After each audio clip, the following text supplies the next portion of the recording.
সকালবেলা ঘুম থেকে উঠে একটু বাসি কাজ সেরে নিয়েই যদি ঠাকুর ঘরে আসা যায় আর পুজোটা করে নেওয়া যায়, তাহলে কিন্তু মনটা অনেকখানি ভালো হয়ে যায় আর মনে হয় যেন কাজ সব হয়ে গেল। এটা আমার মা আর দিদি সবসময়ই বলে। মা তো সবসময়ই বলতো যে পুজোটা আগে করে নিবে, কিন্তু আমার না কাজের চাপে সবসময় হয়ে ওঠে না। তো নমস্কার বন্ধুরা, মনের স্বাদ কাহনে সকলকে অনেক অনেক স্বাগত জানাই। আশা করছি সবাই খুব ভালো আছেন। তো আজকে আমি ঢ্যাঁড়সের তরকারি করব।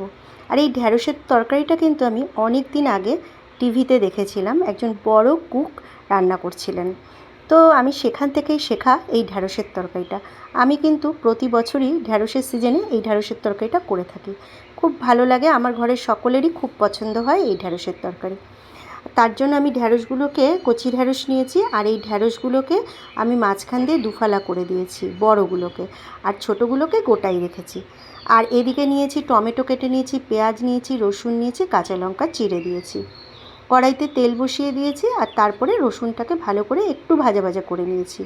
নিয়ে এরপরে বেশি করে একটু পেঁয়াজ দিয়ে দিলাম। পেঁয়াজটাকে কিন্তু একটু পরিমাণে বেশি দিতে হবে।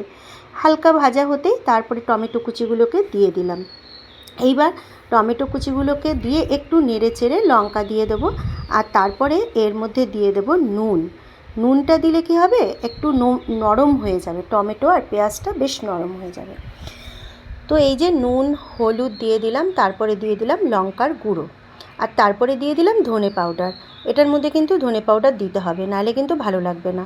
আর তারপরে একটু জল দিয়ে ভালো করে একটু কষাতে থাকলাম। এই রান্নাটায় কিন্তু জল লাগবে না, জল দিলে ঢ্যাঁড়স খেতে ভালো লাগবে না।